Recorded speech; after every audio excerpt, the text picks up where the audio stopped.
I sometimes joke that if I could do it all over again, I'd be a Dominican or something. Yeah. I don't know if you've heard me joke about that, have you? Do you think you would be a good Dominican? No, I'd be a terrible Dominican. Okay. But I actually think that I swear to God I mean this. I would want to find my wife sooner so I could marry her. Like, she's the greatest. So if you could do it over again, you'd want to bump it up earlier, but you couldn't. I would just, yeah, I couldn't do it. I joke about it. And sometimes there's a temptation, to think, gosh, married life is hard and kids is hard and gosh, it would be easier if something else. You must think that sometimes, do you? There's a priest in our diocese that says the grass is brown on both sides. Yeah. But I'll be honest, I do a lot of marriage ministry, as you know. And I think in many ways marriage is harder. It totally is harder. Yeah, I do. Yes. I'll be honest. It's brown on both way sides, more but of a like yours has cross. got like a lot more brown. I mean, we have to worry about our kids and going to college and dentist appointments. It's the big thing is that I just think, so put it this, here's a great story. Friends of mine get married, and anytime a couple that I know gets married, good friends of mine, I wait about 3 months and then I call them. Yep. And I ask the same question. Like, what is the biggest surprise of being married that you didn't expect? And this one couple, she's like, that he's just always around. And he's like, she's always around. And I think about that like a lot. Like, I know that like when I'm getting burnt out or I'm tired, like I just need to shut my door, give me a book, or I just need to veg out in front of the TV for a little bit, or I just need me time, right? But if I had wife and kids, I couldn't always have a me time when I needed a me time because like kids are dependent on me, and my wife has legitimate rights to ask things of me because we've said we'd have a shared life together. That's really hard. I mean, you can be a priest and a husband and be a selfish mongrel, right? I mean, absolutely. You can live as a bachelor still, right? Right. But do you think that in some ways it can be easier to be selfish as a priest? Oh, yeah. Because if you're selfish as a priest, if you're selfish as a husband, like your whole marriage and family will fall apart. And if you have a good wife, she'll call you on it. You'll only be selfish for about 6 months, and then she's like, we're going to talk. Whereas if you're selfish as a priest, the parishioners might not like you. They might make excuses for you. You might just lie about being busy, and they're none the wiser. Well, yeah, that's a big thing too. I think is that as a priest, you can say things like, "I have a lot going on," and they're like, "Oh yeah, no, Father's very busy." Yeah, and you can hide. And I say that to my wife. She's like, "Exactly what?" Because I'm teaching your kids Latin, right? Yeah. So like, I mean, it's the accountability is tough. Now, I think like 50 years ago, you had more priests living together in a house. There might have been more accountability. I don't know. I wasn't alive then, but now there's just two priests. Is that a good thing? Would you like to see that brought back? Would you like it if a bishop in your diocese is like, okay, from now on, priests 4 or 5 to a house? Well, I always say yes, but then and then I think the priests in my then diocese. then I start thinking, I'm like, well, maybe not that guy though. But then I'm like, I know guys who I know I can give you names of priests in my diocese and say, well, I don't want to live with Ryan though. So it's like, but I also think like, isn't that like the whole point? But it's like that with my children. I mean, you don't want to live with your children? No, but there are certain times where you think the family dynamic would be smoother if this person, at least for the moment, would go away. And right. Well, you don't get to choose the temperaments of your children. Right, but I think that's kind of as annoying as that would be. That's the whole point. But you have authority over them, which is different with you. Like that's the whole point. Is like I'm living with someone I don't naturally like, so I can supernaturally love them. Like the whole point of community life is that it forces you to love someone you don't naturally have an affection for. So you grow in holiness. It's actually like a great school of holiness. Yeah, so back to the question, would you be up for it? Well, yes, I would actually. Yeah.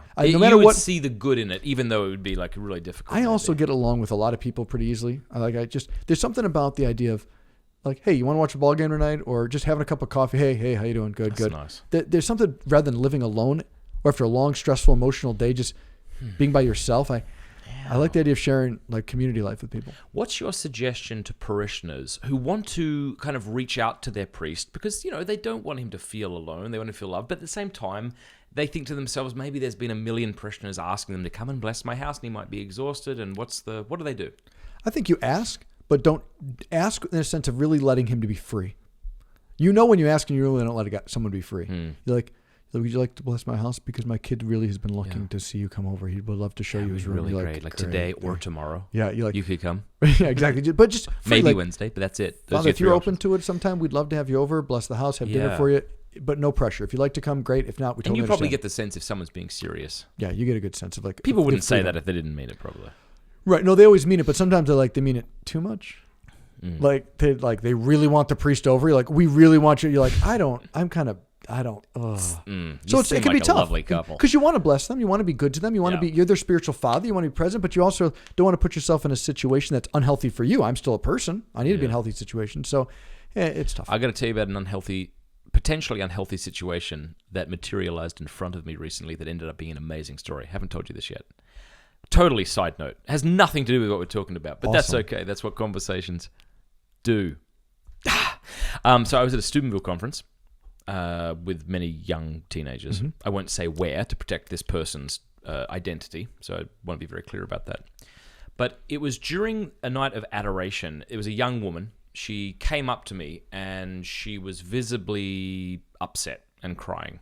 Now, given the climate in the church, if I see a woman approaching me in need of comfort, my first response is run away, find another female. You know what I mean? And that's fine. You know, I don't know if there's something wrong with this woman. I don't know if she's mentally unwell or anything.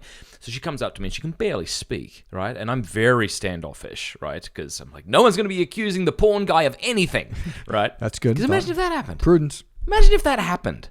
Done. If tomorrow a claim was made against me of having done something sexually inappropriate, you know, and I have not done anything inappropriate, to be clear, but you know that there would be a good number of people who would be like, you know what, I just thought it was weird that he always talked about like pornography. Like that seems unhealthy. And that would be a legitimate complaint. You reread the narrative. Yep. And I'd be screwed. Anyway, this woman comes up. She's visibly distraught. And I say, are you okay? And she can't speak. She can barely get a word out. I'm like, oh, okay. And she's like, and she starts saying, I've done some really bad things. I'm like, okay, well, you don't have to tell me. But if you want to, I'll reverence whatever you'll say, and I'll, you know, what. So she's trying to speak, and she's shaking. And she eventually says, I looked at porn a bunch as a girl and as a teen, and I've come to these things for 4 years, and I've never confessed it, and I've never admitted this to anybody. And the words rushed out of her like water off of a roof. And I gave her the most affectionate side hug one can give. Smart. I just said, oh, my sister, I love you, and you're good, and you're beautiful, and you're not a freak, and you're lovely. And get to confession. And she went to confession that night. And I said, and come and tell me after you've done it. She came and she was grinning from ear to ear. It was just so beautiful. What a lovely thing you get to do as a priest, to hear someone's confession. My favorite part about being a priest. And really, in some cases, all you have to do is just be merciful and understanding, and of course, tell them what to do and what not to do, give them direction. But lovely. Yeah, it's my favorite part. And you're almost the unsung hero, because especially at these conferences, they don't really know who you are, but you've just, that priest changed this woman's life. Oh, yeah. Now, I want to ask you something, because some people don't get to see this side of you because they see the interview side, right? But we got to meet when I brought you into a high school in Cleveland, Holy Name High School. You said something to me after that talk that I'll never forget, that blessed me tremendously, which I will tell you after you tell your anecdote. Go. Okay. You talked to the whole school, your hour-long talk on porn, which, by the way, just to let everyone know who says that high schoolers can't pay attention for an hour, no PowerPoints, no music, nothing. No props. You just gave a talk. No sock puppets? Yeah. Nothing. Nothing. Like you gave stats, you gave talk, and they didn't move a muscle. Totally riveted. When you're done, someone came talk to you, and before we left, you said, can we go into the chapel? And you ran to the chapel, and you laid down flat in front of the Blessed Sacrament after a conversation you just had with someone. And you were down for about a couple minutes, then you came back and you said, okay, moved on.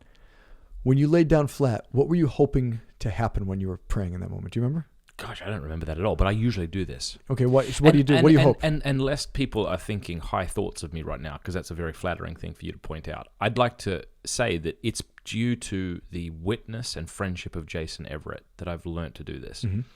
So Jason, when he travels, he'll always spend an hour before the Blessed Sacrament every day. And then after each talk, go to the Blessed Sacrament. And so this is something I learned from him. So that's why I do it. And so whenever I go before the Blessed Sacrament, after I speak, I do a couple of things. I lay down and I just give all the pain that was just thrown upon me through speaking to a child. Yeah. That was it. That was what I wanted to say, because Why? There was someone who came up to you, and I could tell it was a powerful conversation. I stepped away. Yeah, I don't remember this at all. And then you said, and I remember you got up and you just said, there's just a lot of pain in the world. And then we went out and we had lunch or something like that, took you to the airport. But it's just given the pain. Like, I can't deal with this, so you'll have to. Please. So this is the only reason I wanted this part to start conversation here was just a lot of people don't get to see, they get to know you as the porn guy, a bunch of stats and things like this. They get to know you as Pints with Aquinas, Matt Fradd show. You're interviewing, you're having fun, you're having a conversation with people you want to talk to. But like the animating principle or the gasoline of all that is right there. I pray to God it is. Is Matt just being like, I can't handle this, Lord. I need you to take it. And so that's what's always kept me talking to you and come back to you is that I've seen you do that. I know you've done that. And so I'm like, I know this guy prays. Oh, that's cool. Yo, thanks for watching. You can watch the entire episode on YouTube if you want. You can listen to it at The Matt Fradd Show by subscribing on iTunes or wherever you listen to your podcasts. And feel free to support me, patreon.com/MattFradd.